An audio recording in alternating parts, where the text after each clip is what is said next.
Mudave Gaurachandrai Radhikaya Tadale Krishnaya Krishna-bhaktai Tad-bhaktai Namo Namah. Welcome you all again.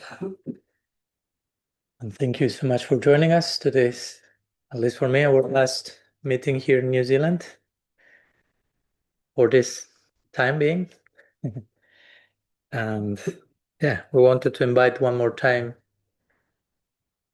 for Ishtagosti for sharing anything you may like to share, any questions, any topics, like an ongoing conversation we are invited to have with each other.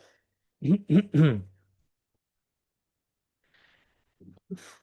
trying to share our journey. Someone has a question you are pointing to, Vikram? Who? I don't know, you're saying that and I see like 10 people here, so you are throwing it in general to see if so. So you know that someone has a question and you don't want to absolutely. Madhava Sangini. Okay, what's you? I was just wondering, I was talking to Chirupam this morning trying to formulate my question. So that's why he knows I have a question. Thank you for it. I was thinking in my phase of life with a few children, and it's always that question, how hard do you push to try to be Krishna conscious? I suppose is the fundamental of my question. Seeing that everything is Krishna's energy. But I personally don't have as much time as I would like to consciously cultivate, reading and sadhana. I mean, I do my sadhana, but it's I might be cleaning the house and shutting my rounds, and so sometimes you can feel like I'm in a bit of a void because I don't get to hear or read as much as I would like it, and I would like to, but then sometimes I need to just decompress, and you have some recreation. So I feel that I could push harder, but I also know that I'm doing like important service, trying to raise my family in a Krishna conscious way, and that they're also Krishna's energy. So I guess that's the fundamental of my question: how hard to push, and I would like to hear your thoughts on that. Mm. And it's probably the fundamental grihasta question. Because we were talking also, and I thought Manifiesto was making a really good point. It's like, so we have, and we were thinking of like, Arjuna on the battlefield and how Krishna said, perform your duty. So we were talking about how we make that duty, as she's saying, Krishna conscious, so not so much like, how do I get my rounds chanted and how do I read? Because I've got kids, we all know that it's kind of quite a challenge. Everybody knows that. But how do we develop that consciousness? Yeah, that consciousness? Because what she said is that, well, what we talked about was we'll probably take birth again and we'll go through, we'll be parents again. And that's how you started saying we've been parents before, we're parents now. And then if we take birth and we're parents again, and we can't keep this kind of cycle, how to really imbibe that is service to Krishna on a deep sort of level. Yeah, I think Sumukhi really helped me to pinpoint. It's like, how can we be Krishna conscious and feel Krishna's mercy and love and while we're doing this service, and because we're sort of conditioned, we've been conditioned to chant 16 rounds, not conditioned, but everyone knows chant 16 rounds, make sure you read, offer your food, do your deity worship, and so that's going on, and then you're raising these kids and you're doing all this, but there's almost like that's that and that's that, but how deeply imbibe, because it's not our culture. I mean, I think probably like the Brijvasis and people that are born in a culture of loving Krishna, then they naturally kind of have their duties kind of in connection with Krishna and feel at peace, and it's not like they do their duties that are kind of like chaotic, chant around,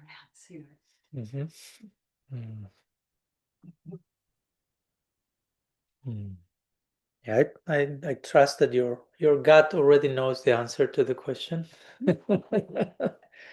instinctively, I hope one knows. I mean, I will say something. That's not just my answer, but we are honest, and I think it's important that we have been gifted by Krishna with the capacity to discern how to perform our duties in a way that is healthy and sustainable. And I can say something, but at the end of the day, it's each one of you to knows how far to push and how sustainable it is and so on. But of course, the very first thing that comes to mind will be, as we talked many times, and we may need to continue to talk many times with many people, that there's no need to create this unnecessary divide between sadhana and the rest of my life, so to say. Like sadhana is, again, checking the daily boxes, so to say, rounds, lecture, deity worship, food offered, sadhana done. Now I can go on with my life. And like if there are like two separate streams going on, no, if you want to create that division, it's your choice, but that's not necessary. No? So I think it's very healthy for parents to think of raising their kids as sadhana, right? It's not a sadhu sangha. One of the crucial aspects of sadhana is sadhu sangha. Sometimes I remember I was with one devotee, and he told me, "Oh Maharaj, I'm here with my family, working and performing my duties, but I miss sadhu sangha so much." And I was like, "Really? Why do you have it at home on a daily basis?" Of course, I'm not one to downplay any other forms of sadhu sangha apart from your family, but do not lose sight that that's already there in one form or another. So for me, a big part of this is like gaining an appreciation of what you already have there. So okay, I have sadhu sangha. The Bhaktivinoda Thakur will say my house is a temple. Because sometimes I think, okay, I'm so much with my family in my house, I don't have time to go to the temple. Again, we are creating this divide. No, the temple is the officially institutionally established building in town, and my house is my house. Not necessarily. I mean, if you want to create that divide, your choice, your problem. but ideally, we have to. Again, if I think of sadhu sangha is in the temple on the side of the feast, and on the daily basis in my house, which is not a temple, I'm dealing with my family. Instead of thinking my family is sadhu sangha, my home is a temple, and my baby Siva and being a parent is practice. So for me, it's recalibrating our sambandha, how we see things, how we read situation, not so much how different we do our daily things, because I don't think you have much of an option of doing things too differently in terms of, okay, how can I neglect my children in a way so I can chant more? No, you don't have to neglect your children. Okay, how can I mean, 24/7 engagement is have children, so you cannot change much of that. And I'm not saying that's bad. It's as absorbing as it is, and it gives a glimpse into what it means to be absorbing Krishna 24/7. And I know it's exhausting, right? And I know it's very, how to say, very paradoxical. We're having the practical example, right? So, because it's very interesting, because many times, and recently someone in our weekly satsang, I think it was Jennifer from Netherlands, she asked a similar question, right? She has a 2-year-old. She was asking, okay, how to deal with being a mother and being a Vaishnavi and engaging, and there are so many things one can learn from one's children, basically, also, right? I mean,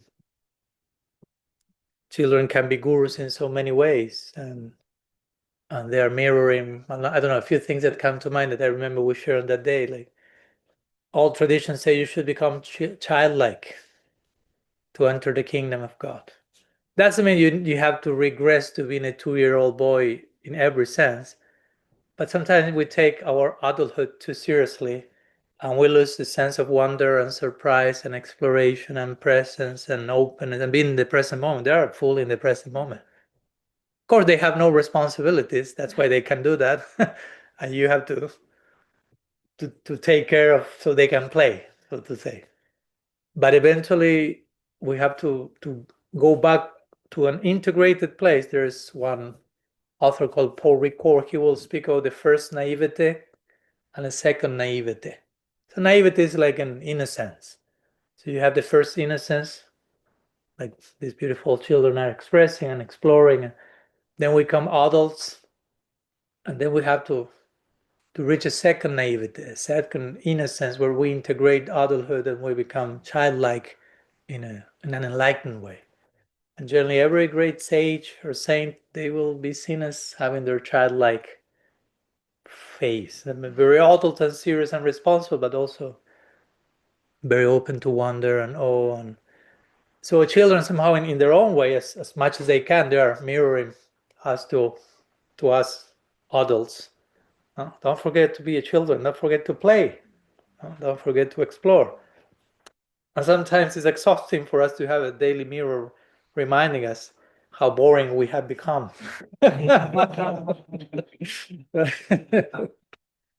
Right? How grumpy or how whatever, right? Like we will get triggered with the baby, and we unfortunately sometimes we may get angry and we think it's your fault. Why you are like this? And but the question is why I'm getting triggered. What is being reflected in this child mirror that is pointing at something that I need to work on myself? So it's not their fault. They are doing the best they can with the tools they have. So in that sense, they are very powerful gurus. 24/7 powerful gurus. Again, no wonder in the Bhagatans, list of 24 gurus, as I said the other day, 21 are nature elements, interestingly. Earth, water, moon, deer, bumblebee, spider. Only 3 humans in the list. One is a baby, a little girl, and okay, one adult. Where is the adult? Okay, one adult, a prostitute. To imply you can learn from everyone. But the very first 2 humans are baby and girl, implying they are gurus also. So not only you're having sadhu sangha at home, you're having the powerful gurus. And again, it's a question of reframing that inside of us. We don't take for granted, no, they are my kids, they are not gurus, I have nothing to learn, because it's easy to enter into autopilot and see everything as ordinary, basically. Another day of, I don't know, breastfeeding, another day of going to work, another day of paying the bills, and everything is like, we don't want life to end up there. So, but also we cannot, go crazy like, I have to chant 16 rounds seated without disturbance while my kids are sleeping. When one is sleeping, the other is awakening, and the other is, they take turns to not allow the mother to have any proper sleep. That's their dharma. So one has to be realistic, right? And again, I always like to quote this example with Prabhupada. Once he was walking, Prabhupada was walking, and he saw one of his Vaishnavi disciples, and she was kind of basically in a how to say in English? It's a word. It's not coming. Anyhow, she was sad. Sorry? Despondent. Yeah, that's a good word. Thank you. She was despondent, and Prabhupada asked, like, why are you despondent? I can see you are not in a good place. So why? Say, like, because I'm not able to finish my 16 rounds. So she was like really hitting hard on herself, like, and Prabhupada very immediately asked, like naturally, childlike, he was like, but you just had a baby, right? Like that was the answer. But you just had a baby, right? Like implying, don't go crazy for that. I mean, you have a 24/7 engagement there. So I'm wonder that you are even able to chant 1 round in between on that. So 16, you don't go crazy. I mean, and he said, you have a baby, right? And she said, yes. Okay, here's your round now. Again, this is not Prabhupada giving us license to find the great excuse to chant as least as possible. Here you have an enlightened person being also a sensitive human being and being realistic with the life of the other person. So not only saying don't go crazy if you don't happen to finish the number, or if you finish the number, you know that it's not in the best way you could chant. Your main seva now is this one. And that's an important one. Again, that's an important one. And we can find Krishna in so many ways there. No? So for me, the important thing is that but many times, as you were mentioning, Sumuki, unconsciously many of the things are rooted in a misconception that there is something called spiritual life, and there's something called material life for a devotee. And I have this inner divide, and that doesn't necessarily need to be the case. So Rupa and Jiva Goswami will speak about Sangha Siddha Bhakti, which means whatever you do can be bhakti. Taking a shower is not inherently bhakti. Peeling potatoes is not inherently bhakti. But you can do all those things with sambandha, connecting those things in your service to Krishna. That's bhakti. So you can raise kids, and that can be bhakti. It may not be bhakti if you do it from a very disconnected way. But if you are trying as much as you can, in a sincere way, sustainably way, to be a devoted, to be a balanced human being, that enters into the equation of bhakti, being a mother, being a father. No? And again, let's not forget that Krishna is very, very compassionate, very merciful. So he's not there like demanding absolute perfection, and the moment you fail, thunderbolt are coming right away to you, and at the end of your life, Krishna will come with all those days as a mother when you didn't chant your rounds attentively, and you're using the vacuum cleaner with one hand, japa mala in the other. There is a specific hell waiting for those who do the thing. Relax. That's not Krishna. We say, hey Krishna, Karuna Sindhu. Then we say, Dinabandhu Jagatpate Gopesha Gopika Kanta Radha Kanta. All those other designations that go deeper and deeper.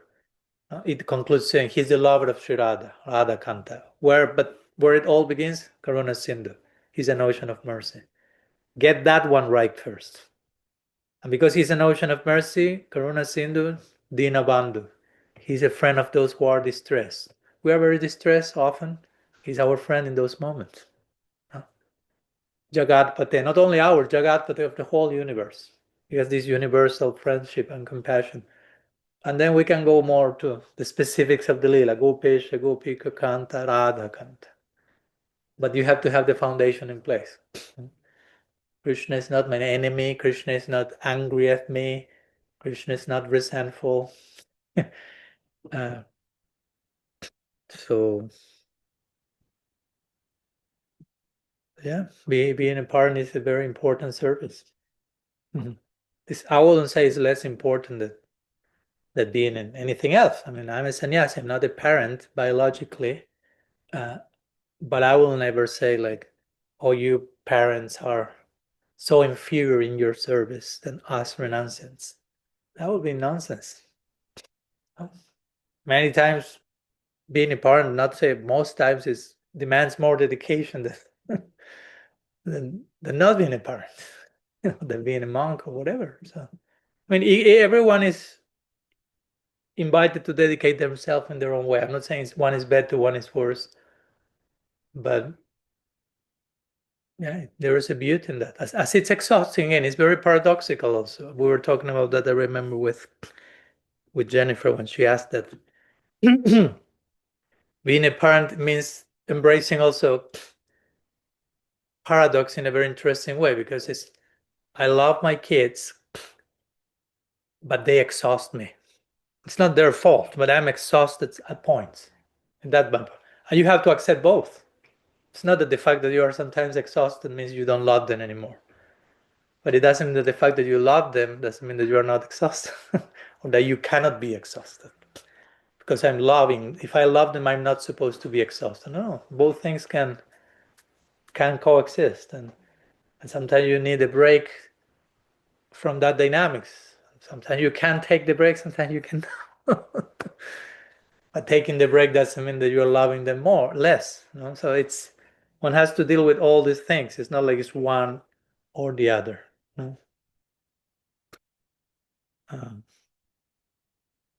So that's a very interesting arena to integrate paradox. They need this, but also I have my needs. On how to integrate both as much as possible. Some days it's more possible than others. All that struggle, all that discernment on a daily basis, all that is dedication in seva also. It's trying to work on your integrity, on your authenticity.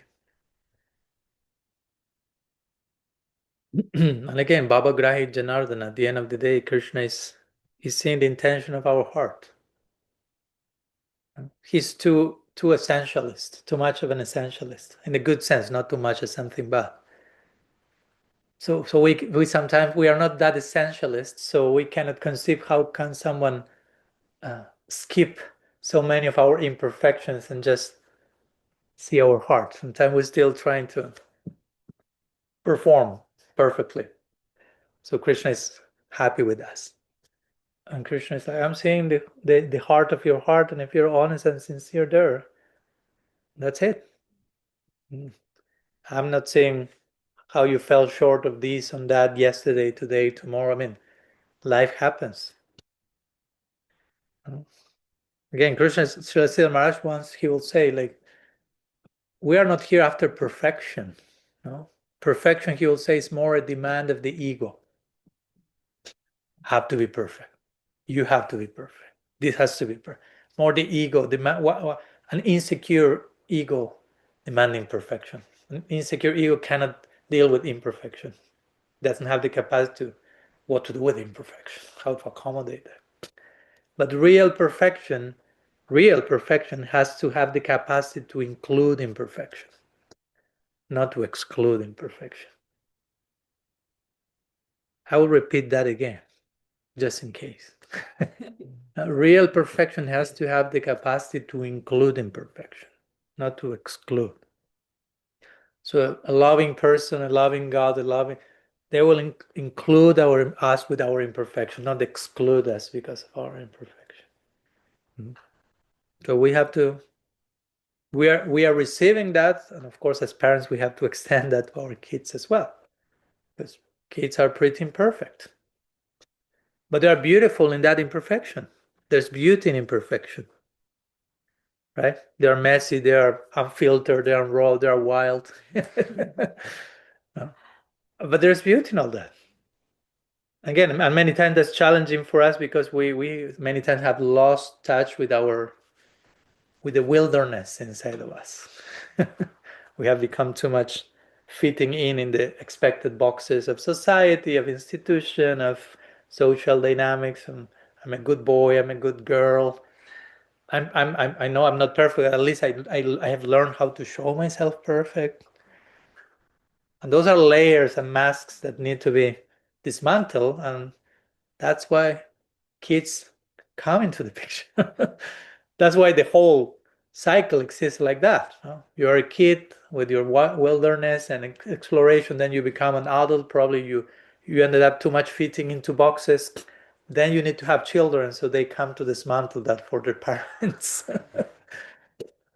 Right, really. Everyone is teaching each other. It's not like, oh, I'm only the parent, I'm the only one teaching here to my kids. Oh no. That's not the case at all. Many times the bigger lessons come from the other direction. So again, there's so much field of opportunity. There are so many possibilities to be grateful, to be appreciative, and not to fall into guilt and shame. Like, oh, I'm not doing as I will do. Like sometimes I talk with the devotees. Oh, Maharaj, 10 years ago, 3 years ago, last month, or whatever, 2 decades ago, I remember I was so ecstatic and I had time. I woke up every Mongol Arti, all rounds, all reading, 3 hours this, 3 hours. Great. but you are not there anymore. Don't become toxically nostalgic about the honeymoon period. Right? It was beautiful, but now you are somewhere else, and that somewhere else is not worse than that. Don't try to compare periods on externals. Now you're having another set of responsibilities. You are invited to grow into those responsibilities. Maybe at that time, again, we were more like kids. We didn't have that much demanding responsibility, so we had lots of time to chant and read and sing, which is, I'm not saying it's bad, it's beautiful. But sometimes some other responsibilities come into the picture, having kids, having husband, having disciples, taking care of others, and taking care of ourselves in the context of taking care of others.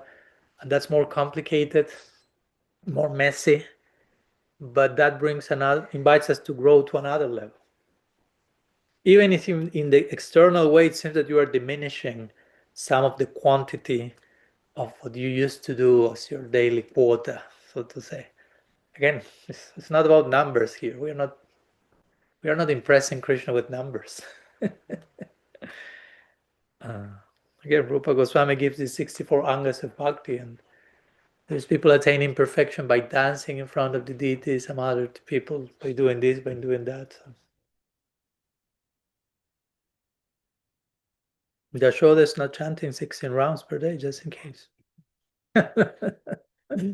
Again, I'm not here bringing you the perfect excuse to neglect but just she's too busy being a mother, literally. She doesn't have time. She's always doing something in motherhood, in Vatsalya Bhav terms. Cooking, cleaning, thinking, singing, churning, bathing. She's obsessed with that. So having a kid can give you a glimpse of, wow, what's Vatsalya Rasa is that, what being in love with Krishna is about. So sorry if I'm not giving you any easy answers. There are no easy answers. I don't know if that helps at all, how it feels. Yeah, there is definitely a lot I could take from there. Thank you for your comprehensive answer. I feel that, yeah, maybe part of my question is rooted in the kind of holding on to the numerical kind of sense of I need to achieve this in a day. Mm-hmm. And also part of it is that I feel like you said at one point you can look at it in a very mundane way, like your service. You can have a very mundane vision of it, like, oh, I'm just cleaning the house, I'm just cooking dinner, I'm just putting the kids to bed, and then and I think that for myself, I do need to I do slip into that, and I would love to find a way to live without toxic guilt and shame, but also bringing a more holistic consciousness into what I'm doing. So I guess that's my dedication from what I'm thinking of what I've and trying to really think about what it is that I need to do to get to that consciousness more. Yeah, and sometimes very small things could help, like micro moments of reminder of prayer, like you're about to again change diapers, or what may feel the most ordinary thing you do on each given day, and before picking the new diaper, remind yourself this is sacred. Yeah. As simple as that, but having that pause, as engaging as this is, and you have 24/7, I'm sure you can have 5 seconds micro moments in between. Use those 5 seconds, right? 5 seconds here, 5 seconds there, 5 seconds there. This is sacred. This is seva. This is my sadhana. I'm grateful for the affirmations, reminders, and the more you bring those, even again, Mars is just 5 seconds. That's a lot. You can attain all perfection in 5 seconds, in principle. So trying to incorporate more of those like daily reminders. I remember in a different note, but very similar, there's this beautiful book by a Christian mystic called Brother Lawrence, and it's called The Practice of the Presence. And his practice will be basically that. Like, he was most of his time in the monastery, like in the kitchen, peeling lots of potatoes for all the monks, and sometimes fixing shoes. Again, ordinary stuff. But he was always praying, finding moments of praying in between, just offering himself for a few seconds to Krishna, whatever he was doing, offering his own heart, even if it was 5 seconds. And we have that resource there, but we are not taking advantage of it. We just sometimes think, oh, that only happens when I put my hand in the bead bag. No, hand is out. I cannot do that. I'm not supposed to do that. Or when I'm inside the temple compounds, I enter into prayer mode, but not changing diapers. That's the ordinary stuff. But if you take a look at Vrindavan, again, on a very external life, Vrindavan looks very ordinary, like an illiterate, uncivilized tribe of village people doing ordinary stuff all day long. Now, if you get a closer look, it's like, wow, this is super extraordinary. But on the general outside, they are doing the same things you are doing. So my point with this is that it's not that you need to be in a different situation for being ecstatic and transcendental, like extraordinary, because the eternal Brajavas are sweeping and cooking and cleaning and changing diapers, whatever. So again, not how to change what I'm doing, but how to bring awareness, presence, we will call it Krishna consciousness to every single act. So I know it's a challenge. I'm not saying it's easy, but it takes some intentional effort, so to say. Like, okay, I will try to bring more, even in the in between spaces. I may not have my 2-hour morning time for deep, immersive, contemplative meditation. I may get a few hours or minutes a day putting together all these 5 seconds periods in between everything. And yeah, as you say, on one side bringing that, and probably also dismantling this numerical, this obsession with numbers that sometimes can get in the way, can become an anartha, to be honest. No, it's not that chanting a fixed number is bad. I'm just saying how we approach that can be toxic. No? Can become toxic because if you don't do it, you are filled with toxic guilt and shame. And if you do it, you become complacent thinking, oh, I did it.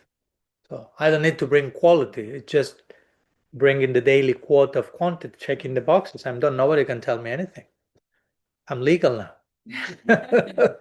So in both directions, it's toxic, right? If I do it, I'm become complacent, even proud. Nobody can tell me anything. Box checked. See you next day. Japamala, bit back, goodbye. I'm not chanting. I'm counting. When I reach the legal number, okay, see you tomorrow. That's not the way to do it.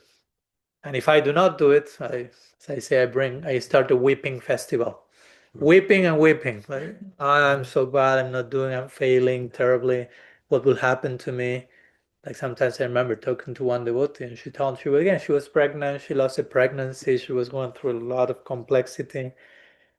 And she was crying because she was in that traumatized chapter. She was not able to chant, probably the legal number, and she was really convinced that Krishna will chastise her, taking out the human form in the next lifetime. And I'm like, I was horrified. Like, how can you think that Krishna is such a bad guy? I mean, he's totally with you in empathy and compassion, accompanying you in your pain and suffering this moment. He's not depriving you of your future bright prospect. On the contrary. So, but we can create all that science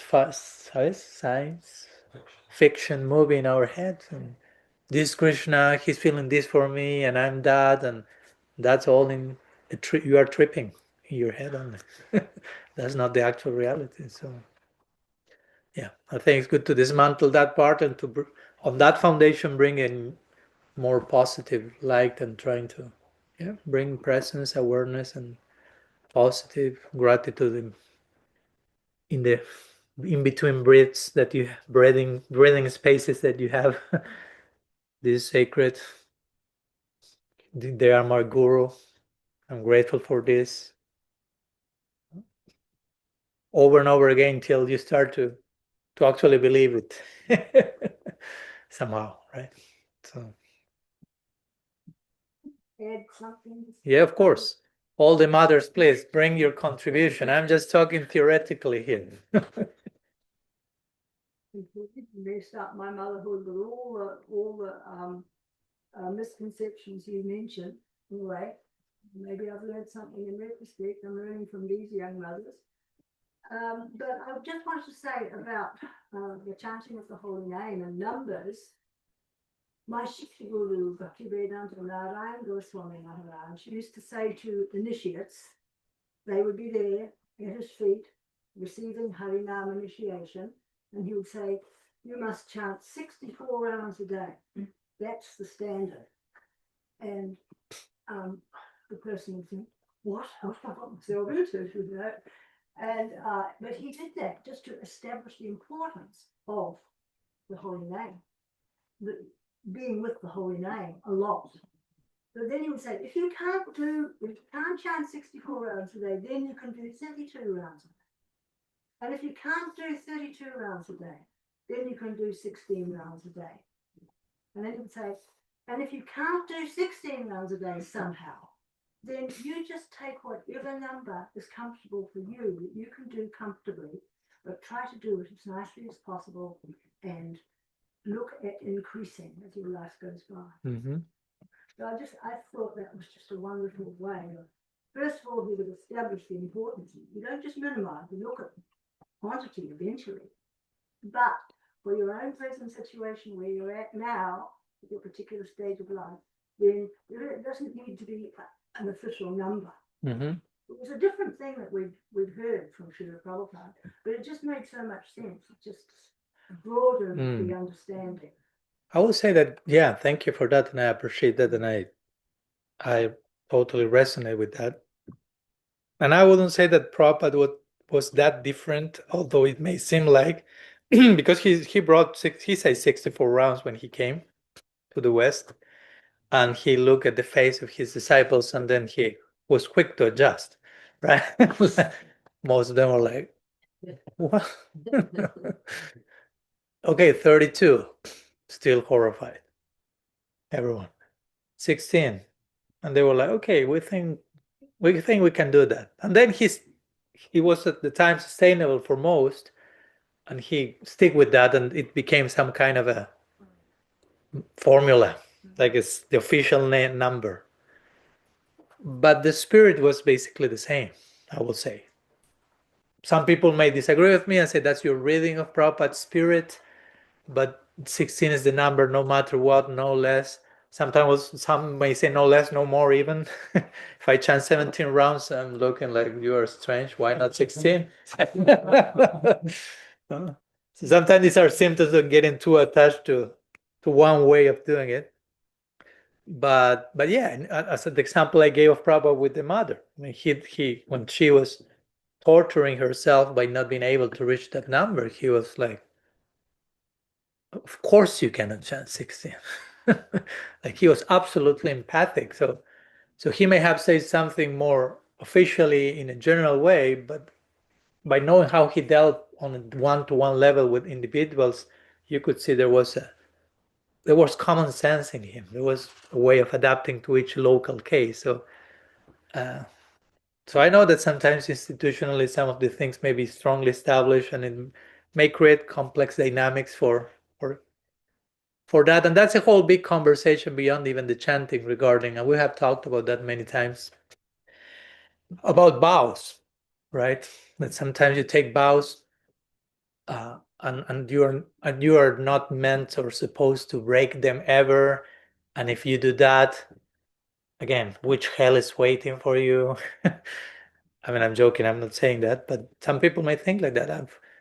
For me, vows, I have a more my flexible idea of vows. You can take a vow at some time in your life, but at some other time in your life, you find yourself in a very different situation when you need to break the vow. I'm using a strong word here. In order to keep the main vow always in place. Which is the main vow? Smartavya Satatam Vishnur Vishmartavya Chatuch. I said that yesterday. Always think of Krishna, never forget Krishna. That's all other rules and regulations, which for me include vows, should be always there serving that principle. Follow my point? So at some points I took some commitment in chanting or in any other thing, because there are different degrees or forms of vows. That vow is helping me to be more present to Krishna and offer myself. Great.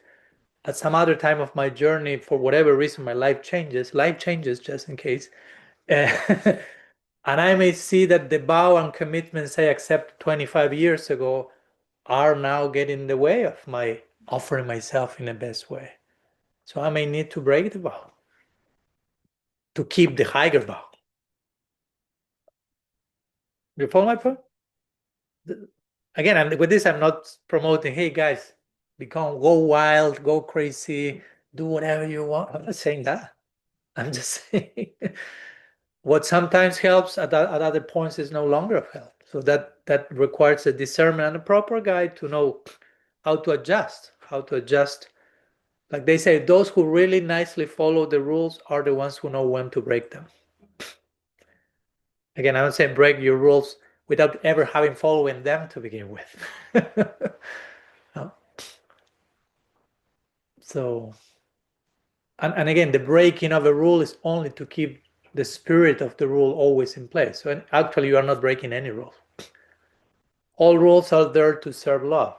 So whatever helps me to love in the best way, I will adjust everything else so that the main rule, the ultimate vow, remains in place. And for us, that's the example of the gopis is basically that in Vrindavan. They're breaking all rules, all vows, quote unquote, chastity, social responsibility, to keep the main vow in place. And we are praising that.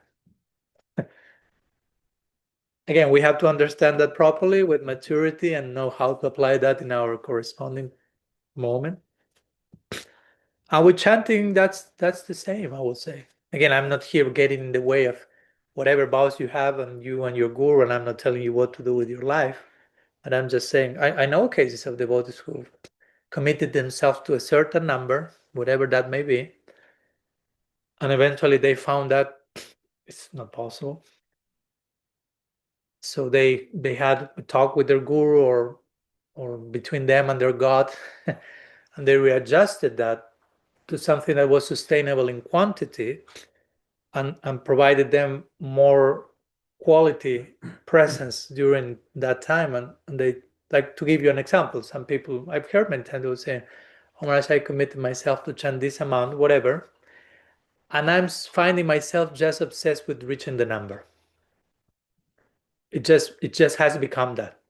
It's not about being there, spending quality time with the name, developing my relationship. It's just rushing to get the daily quota. And they sincerely acknowledge, I don't want that. No, I would like to really, again, be chanting, not counting. At the end of our life, nobody will ask you how many rounds you chanted. Nobody will ask you at the end of life, give me the number. Give me the magic number. No? What was your heart? And this person told me, I felt the need to reduce my number to a number that I know I can be sitting and spending time with the name in a quality time. And she told me, I never chanted as great rounds as I'm doing now when I'm chanting less. Again, I'm not here promoting guys to chant less, to chant better. But in some cases that may be required. You may need to adjust quantity to bring more quality. And when you bring that quality, probably in time that will increase the quantity naturally. Because if there is no quality to begin with, just getting quantity, many times ends up being the number. And I've heard even that becomes kind of an entry card for social acceptance. I've seen even devotees, oh, what's your name? Two or three questions. What's your name? Who is your guru? How many rounds you chant? And it's like, this is awkward. No, bring any sociologists to study those type of interactions. That's not a healthy way to get to know someone. What's your name? Okay. The real question now comes: who's your guru and how many rounds you chant? Okay. You belong to that box. This is your guru, this is your line, this is your species, that box. How many rounds you chant? Okay. Very impersonal. I don't have a clue who you are after those three questions yet. So yeah, again, each case is different. And I know, as you say, many gurus also, there are different Gaudiya Vaishnava societies with different standards. It's not that there's some standards will say one thing, some will make it personalized, which I personally think is the best thing, because it's not that everyone comes from the same place with the same time, with the same availability or commitments or responsibility. Different time, different people. Srila Maharaj will say, Prabhupada Bhaktisiddhanta will say 64 rounds for those who are not doing anything else. Right? For those who have no other seva or okay, spend time with the name. For those who are having service responsibilities, he will be totally understanding of that and less number. And he will say that the bottom line will be mala upavasana. He will say, like, don't let the japa mala fast. That he will be his bottom line. Okay, even if for some other reason you cannot chant 64, 32, 16, 8, try not to spend a day without chanting. Like, try to spend some time with the name. But some like common sense. Okay, you are here trying to develop your relationship with Krishna. So try to spend some time with Krishna in the form of his name. Like, I know gurus that will tell his disciples not even to ask to bring any number. The guru may say, it's between you and Krishna. You establish a number that is sustainable for you. You don't even need to tell me, the guru will say. So there are different standards. And again, we are not here saying this is best, this is worst. But at the end of the day, we are individuals and we need to, how to say in English? You know the pudding by the taste. Anyhow, in Sanskrit, they say falena farishyate. Yeah, falena farishyate. You know the tree by its fruits.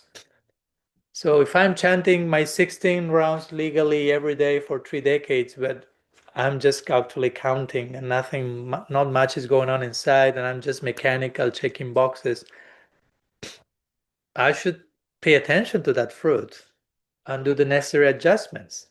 It may not be decreasing the number, it may be increasing the presence, the awareness, the sambandha, the connection, the inspiration to do the thing from the right place. For some, it may be adjusting the number. Again, I'm not here telling you what to do with your life. I trust you are enough mature as human adult Vaishnavas. But whatever or however we choose to live our practice should be from a place that is relatively healthy and sustainable. Again, Krishna said in the Gita, Susu Kam Kartum. No? Bhakti is to be practiced with joy, with happiness. Even if we have difficult times, of course, but on a relatively sustainable, balanced, happy way. Not like in a way that is constantly suffocating and traumatizing and filled with guilt and shame and fear and intimidation. Next life I may be born as a lizard if I fail one day with my rounds, and this type of like neurosis oriented practice. That's not what Krishna wants for us. We are not pleasing Krishna by living our life in that way. Bhakti is to live my life in a way that pleases Krishna. So that's an important consideration of how I'm living my life in a way that gives pleasure to Krishna. He doesn't want me to see me miserable and suffering unnecessarily and this and that. So for his pleasure, I will try to live a healthy, balanced, sustainable life. Also, we'll always say we are Vaishnavas. The name Vaishnava is connected to Vishnu. And Vishnu is connected to maintaining. Right? Brahma creating, Shiva destroying, Vishnu maintaining. So Vishnu is the god of maintenance, the god of sustainability.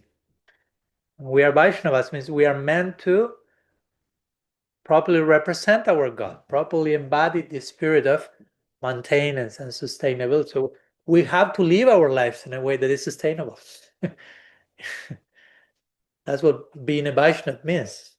However you choose to live your life, do it in a way that is sustainable.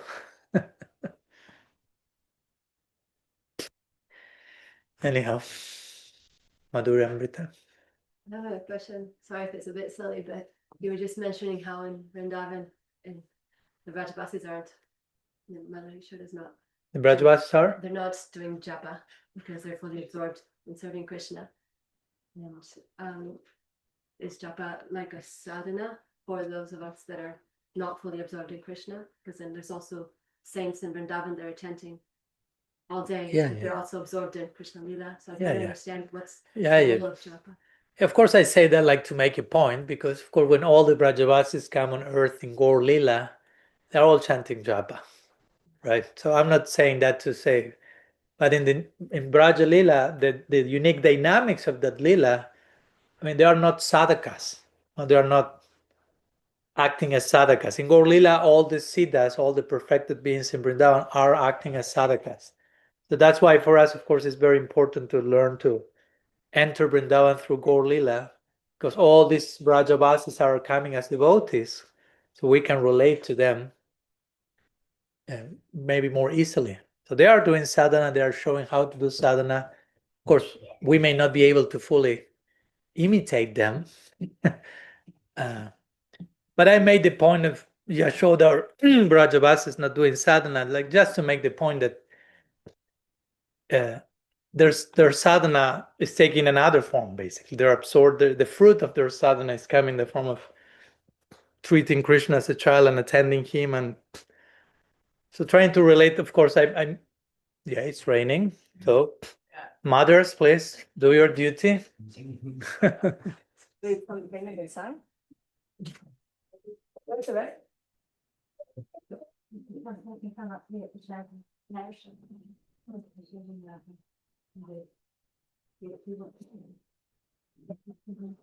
That's life. Rain comes.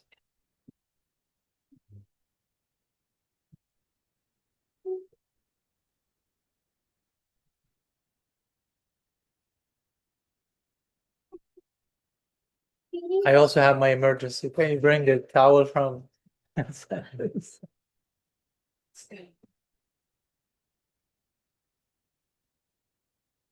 Probably they want to stay in the rain, of course. It's good, mischievous guys, but mom's duties too. I'm sad.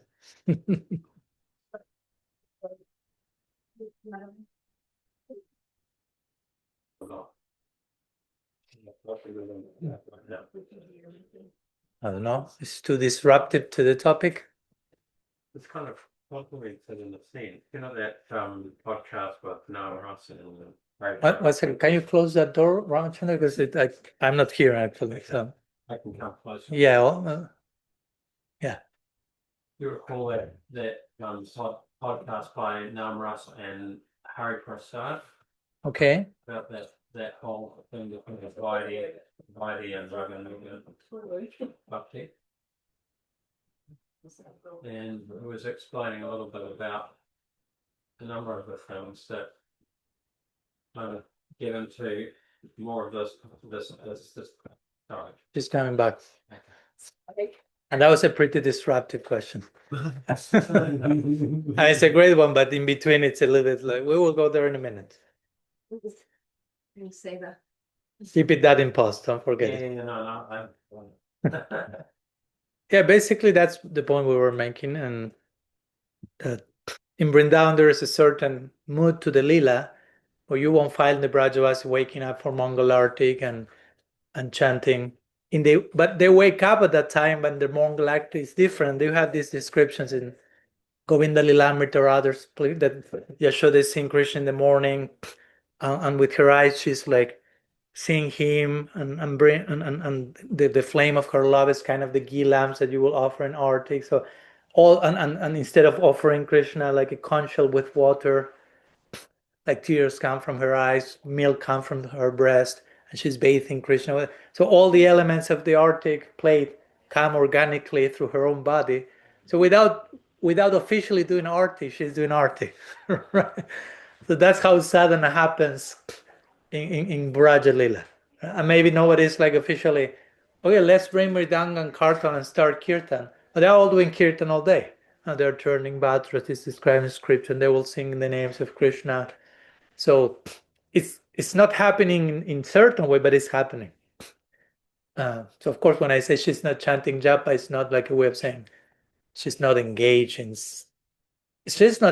sadhana because she's not a sadhaka, right? She's not a practitioner. She's a nityasiddha, an eternally perfect associate. So it's a different case.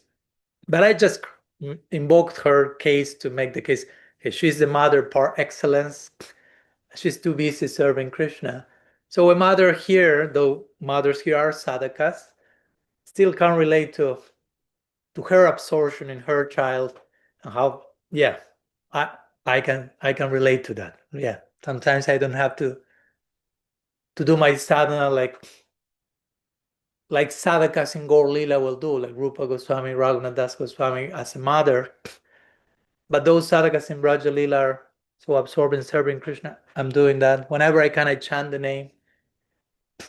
So that was the intention of bringing that into the picture. No? And we cannot just imitate Yashoda or something, but we can relate to that enough to find, let's say, solace and support. And yeah, that's what a mother is supposed to do, is to be 24/7 engaged in her child's duties. You know? Even going to Yashoda's version in Gaur Lila as Sachi Mata, I wouldn't. I mean, we haven't read or heard anything, but I'm not sure. I wouldn't say that she was chanting 16 4 rounds when Nimai Pandit was born. He was as mischievous and Krishna was in Vrindavana and as demanding. But again, we always hear everyone is chanting. He will cry, and the only way he will stop crying is if people will chant the names of Krishna. So that's an interesting way, because we could say, okay, Sachi, Mahaprabhu's mother, Yashoda, in Gaur Lila, right? Let's say she didn't have time to chant rounds in the Sadhaka Lila. Gaur Lila is Sadhaka Lila. Everyone is a Sadhaka, a practitioner. But Sachi, as a mother, she was too engaged with her child, Nimai. She didn't have time to chant. So Nimai will cry in a way that her mother will chant. So like a way of saying, I'm making the arrangement myself for you to be engaged in one way or another. And that's perfect. That's as much as it's possible for that particular time. Right. Of course, we know then Nimai grows, becomes an adult, eventually nips Navadvip, and such is absorbed in chanting, worshiping, in cooking, and so many other things that she couldn't do when Nimai was a baby. So it's stages of life and different duties, but it's all the same, right? We wouldn't say, oh, now such is chanting more rounds than when Nimai was a boy, so now she's more bona fide or better situated. That's nonsense, right?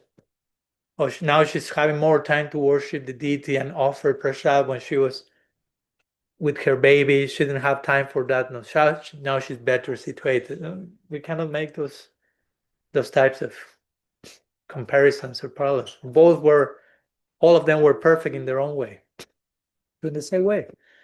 As a mother, at some time we may have more time, less time, but it's all seva. No? It's all one project. That's for me the main point here. No?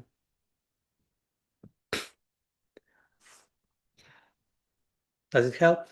Okay, thank you. Vikram Prabhu, you had a question connected to recent podcast. I'm just not sure how I'll articulate this or get the point across, but he made a point in that podcast about obviously the difference between the Raganuga platform and the Vaidhi platform. Okay, that's kind of high level stuff that's probably way beyond me, but just the idea that certain subject matters, especially when we're talking about things that are more less based around a binary perception, meritocracy, formulaic approach to sadhana, i.e. vaidhi-bhakti. Yeah, I'm trying to get my brain working.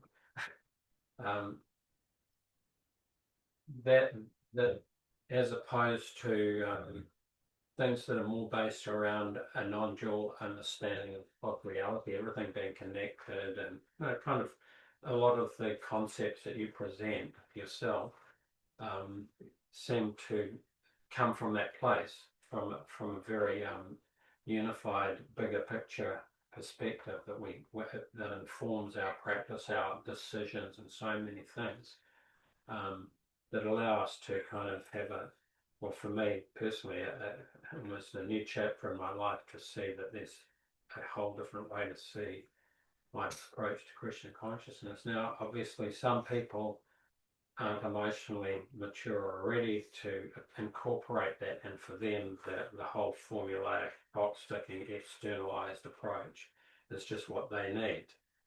So the point that was being made was that not everyone can understand the topic when it might be disturbing for some people if you present some of these more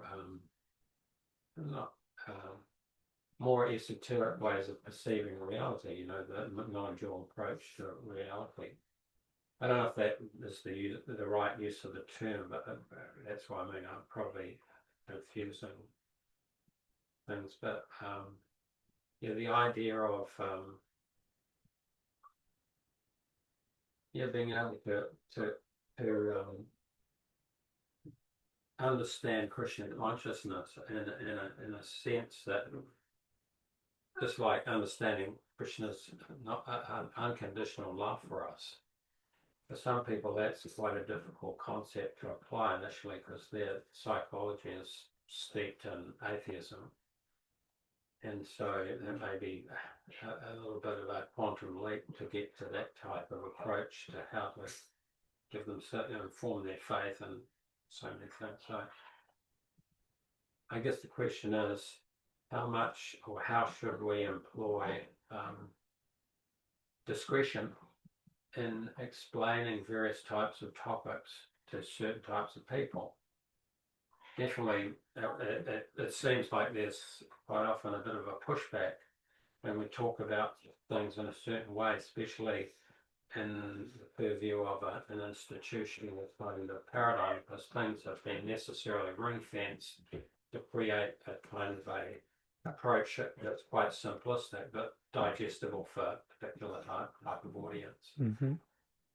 So then if we're presenting things in a more, not liberal, but in a more expansive way, how do we ascertain whether it's appropriate? I mean, he was saying in that podcast certain things even about whether you accept the instructions of the guru. If you don't think that he can get the idea that you actually have other needs, then sometimes it's better to actually just preempt it and don't discuss that. I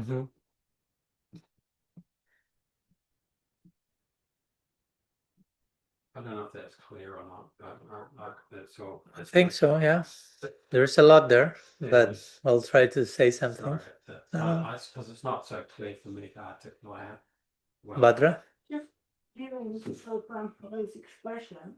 Try to speak louder because now I'm having two simultaneous.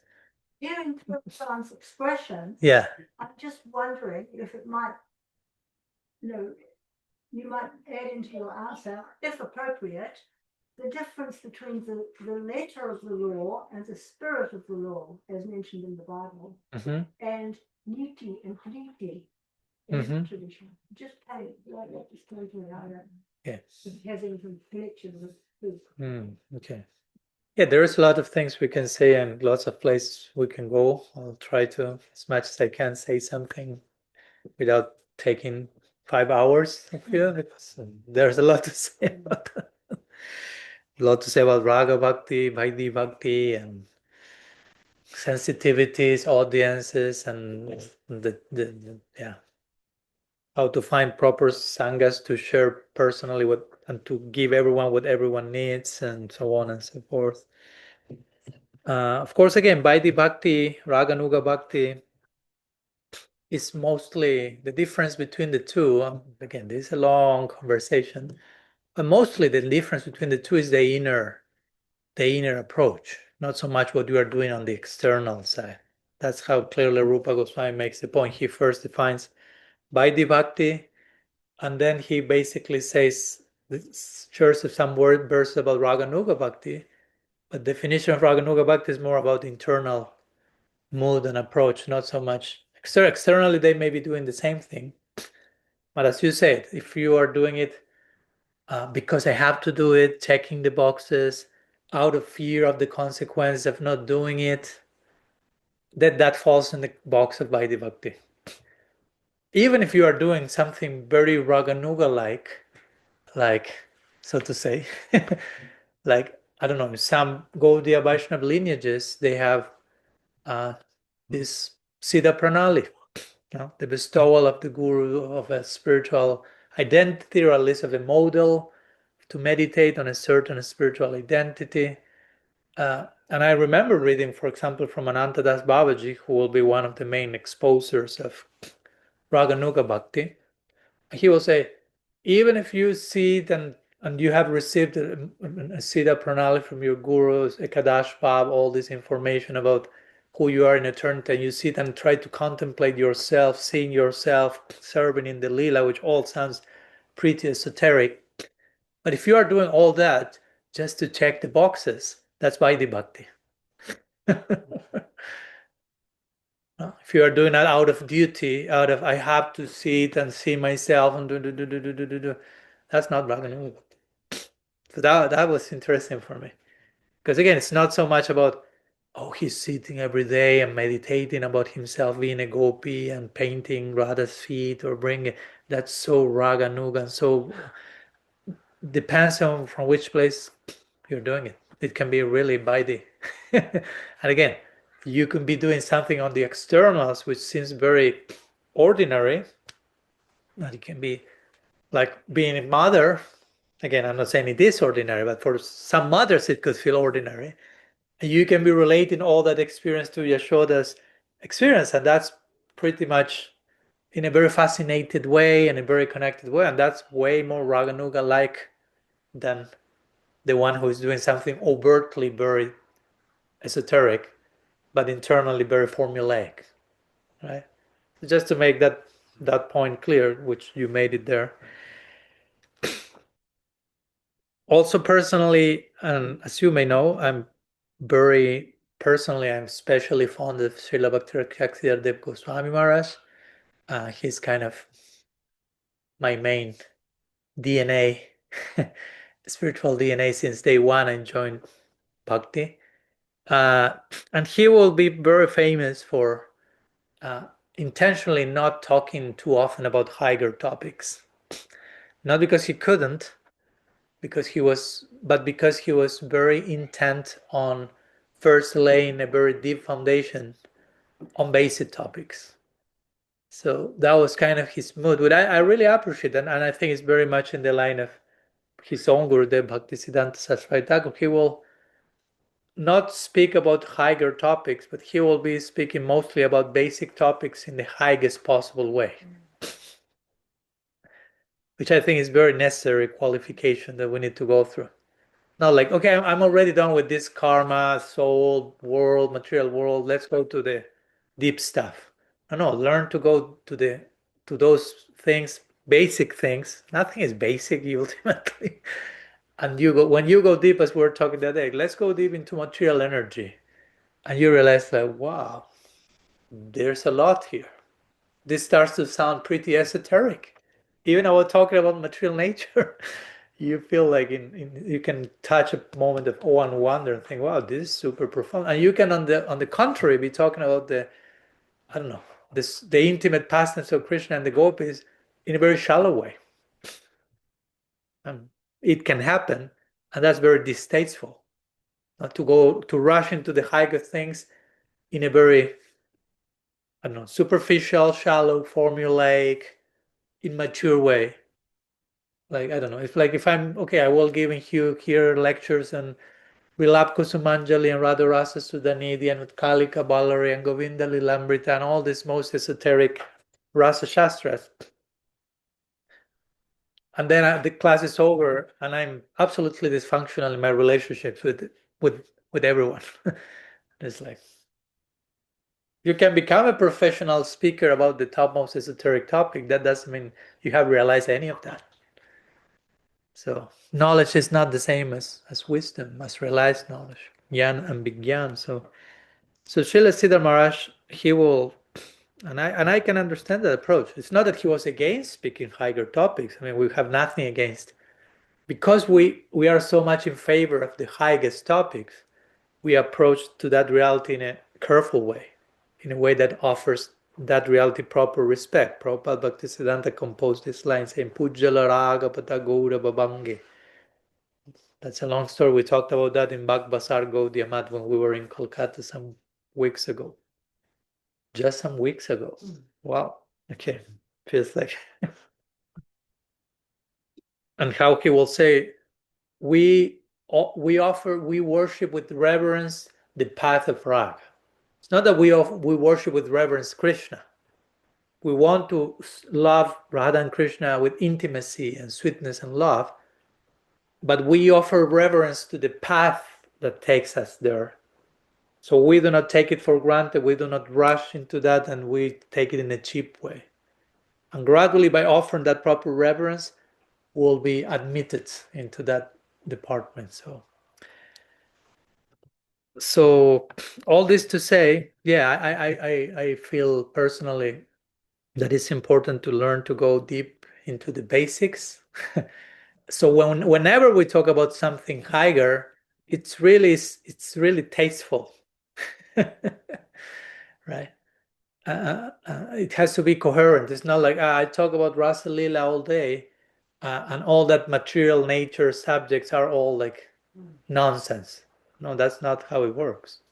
Again, we have all this, our acharyas, all these great personalities. We'll talk about their intimate associates in the Lila, but they're talking about basic subjects in very deep ways. So there is place for that. Because if you are a very deep person, you will find those depths anywhere and everywhere. No, it's not that I only need to talk about Rasa Lila to be deep. No, we can be talking about anything and perceive those depths anywhere. That's the symptom of a high devotee. Like once, also speaking about Srila Siddhar Maharaj, once devotee went and Srila Siddhar Maharaj was reading the newspaper. The devotee was shocked. Like, oh, you're supposed to be transcendental. What are you doing with the newspaper? Again, he was gaining some knowledge about the state of the world. And especially at the time that he was receiving Prabhupada's Western disciples, so he wanted to gain more awareness of where are they coming from and what's the world I'm trying to talk to. and one of his disciples told about when Guru Maharaj is reading the newspaper, it's like if he's reading the Bhagavatam. He's not reading the newspaper. I mean, even if he's reading news of the world, a real sadhu will connect all that with something deeper and bigger. While sometimes our reading of the Bhagavatam is like reading the newspaper. That we have the Bhagavatam in hand doesn't mean that we are reading the Bhagavatam. That we have a newspaper in hand doesn't mean that we are reading the newspaper. It all depends. So anyhow, all this to say that, as we were talking the other day, Adhikari Janishta Saguna Parakirtita, each person there's real beauty in acknowledging your adhikar, where you are, what's your capacity, in you acknowledging that, and in you being able to help others to ascertain where they are, and not, so to say, not speaking too way above their heads. That's why one of the 10 apparats to the name is to share the glories of the name to those who have no faith. And I won't put that in black and white. I will say also to share a level of glories of the names to some who have some faith, but not enough faith to understand that level of glories of the name. Follow my point? So you have to speak to people according to their level of strata and to their level of experience, and trying from there to inspire them to move forward a little bit more, a little bit more, a little bit more, to keep it relatable.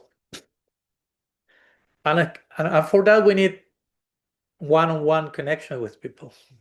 We may have big institutions or big gatherings. There is a place for all of that, and have nothing against that. And as I said the other day, I can give a lecture to hundreds of people, but probably I'm not addressing specifically the unique situation of each person. Hopefully I'm talking in a way that each one in the audience is sincere enough, and they will find, oh, that was for me. Oh, that was for me.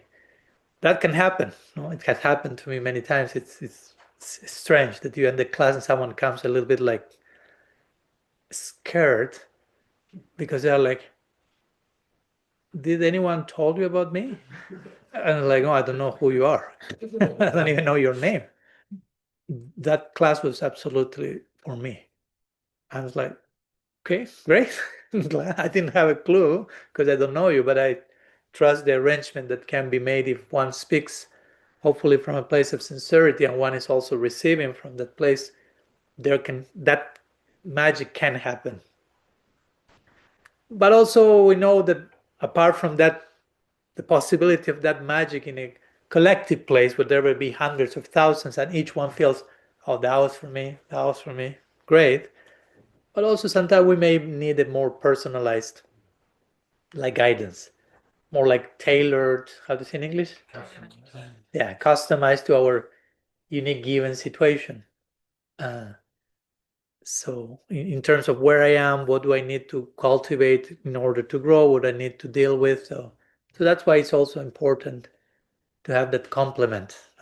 Not only, of course, people who may inspire me in a more given a class, but I may not have access to talk to that person personally, but also have people in my life that can accompany me on the personal journey and know me, know the details of my life. As much as it's possible, that's desirable. If for whatever reason that may not be possible at times, of course, we can sincerely pray and trust that there will be some compensation for that lack, and we will still receive the inner guidance, the guidance from within. At the end of the day, Krishna is always in your heart, and the original guru is right there next to you. So yeah, that's what's coming. I don't know if I actually understood your question. By what I've definitely. I think actually, as you spoke, I realised that I got that glimpse that Raganugas are just a whole different kind of thing. But where I was going to the more esoterics of ordinary things, or worldly things, there has to be. Some people are ready for the esoterics and some people aren't. So, yeah, not disturbing the ones that are ignorant as sort of a policy can be born in mind in a sense, when knowing that when you're dealing with certain settings, like the institutional thing, that certain types of presentation into the esoterics might nuance it for a particular person. Just like you're talking about mothers employing your own discretion and intelligence to make decisions so that they can feel connected to Krishna. But if you give similar instructions to a new bhakta that has no idea about motherhood, it might be kind of ill-advised. It might be taken in the wrong way, so to speak. And you find that in the scripture itself. In the scripture, there are so many instructions given to considering so many people in different situations, and not necessarily everything in the scripture is for you. Srila Siddha Maharaj will speak about scripture about like a jungle of sounds that you need to learn how to navigate and to know what is speaking to me and how I'm supposed to understand that. And that's why, again, we need some guidance to properly understand But in terms of one more thing about Raganuga Bhakti, in principle, our lineage is Raganuga Bhakti. I think it's important to understand that. It's not that Vaidhi-bhakti and Raganuga Bhakti are two stages. No, in principle, from day one, you are introduced to Raganuga Bhakti. Why? Because from day one, we are introduced to the goal of Vrindavana, to the goal of Navadvip. And you can only attain that through Raganuga Bhakti. So even if we don't have like the passionate longing to follow in the footsteps of the Brajabhat, in principle, you're already introduced to a goal that can only be attained by the practice of Raga Marga. Raga Marga Bhakti Loki Karite Prachara, Premarasa Niryasa Karite Ashwadam. So, and that's something that Jiva Goswami mentions. I would have liked that Hari Prasad mentioned that in the podcast. He didn't come, it's fine. He mentioned a lot of other things. And I know he knows, I am sure he knows this section in the Sandarbhas where Jiva Goswami mentions. No problem. You want to hear about Raganuga Bhakti? He mentions the notion of Ajata Ruchi Raganuga Sadhana Bhakti, which means Ajata Ruchi means a practice of Raganuga Bhakti where Ruchi has not yet been born. Like implying you may not be yet passionately longing internally, esoterically participating in the moods of Raj, but still you are in a line that by definition is Raganuga Bhakti because it points to Vrindavan. So even if you lack taste and if you lack all this, still it's Ajata Ruchi Raganuga Sadhana Bhakti. It's a practice of Raganuga Bhakti which lacks taste. And sometimes some of our acharyas have called it vaidhi-bhakti. Like Prabhupada or Bhaktivinoda Thakur, even sometimes they may have spoken that first you start doing vaidhi-bhakti and you reach then Raganuga Bhakti. So it may seem like Vaidhi and Raganuga are two stages. But actually it's Raganuga all along, but it's a type of Raganuga Bhakti which still is not oriented out of fascination and out of attraction, but more about still regulation, calculation. So they call it vaidhi-bhakti. Well, actually it's Ajata Ruchi Raganuga Sadhana Bhakti, but it's too long of a term, so let's call it vaidhi-bhakti. But actually it's already some form of Raganuga Bhakti because our Ishtadev is not Narayan in Vaikuntha. Vaidhi-bhakti proper is Sri Sampradaya. From day one you're introduced, the goal is Aishwarya Bhav, Dasya Rasa, to Lakshmi Narayan in Vaikuntha. That's vaidhi-bhakti. That's their line. Our line is Raga Bhakti. Though in the beginning we may not be very much, there may not be much raganess in the way we conduct ourselves, but we are already in that path of loving Radha and Krishna and Vrindavan through fascination and longing. The goal is there, even if it's something that still will feel it's a long-term goal. Like when Prabhupada published the Nectar of Devotion, and he published a summary of it, right, and tried to make it adjusted to the audience at the time, but still that was mind-blowing for the devotees. Like, whoa, what's that? And Prabhupada say, I published that book not necessarily for you to understand it, but for you to know that there is something like that. So sometimes there is a purpose if at times speaking about some things that you are really like, they're way above your head, but for you to be humbled and know there is such a thing.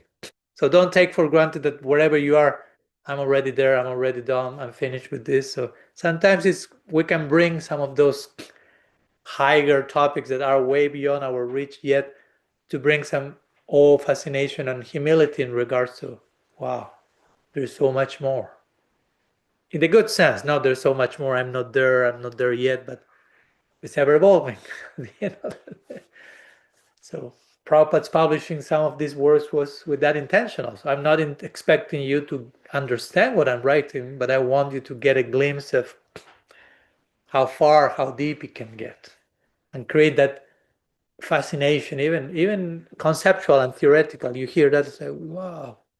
So that may make you thirsty and gradually pursue that, hopefully out of attraction and fascination. So that's why, yeah, at the end of the day, we need to hopefully to be in company that brings all this fascination. Even if we are talking about Rasa Lila, even if we are talking about material nature, even if we are talking about being a psycho-emotional, mature human being, let's talk about any of that in a way that is fascinating. So we are practicing for the right reasons, out of fascination and attraction. Because we can do all those things out of fear, intimidation, neurosis, fitting in, social belonging.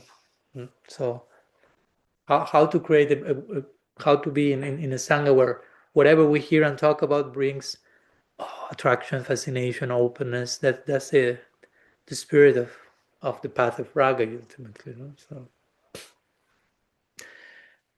and it's 11 a.m. We have hit the mark. Amachandra is confirming.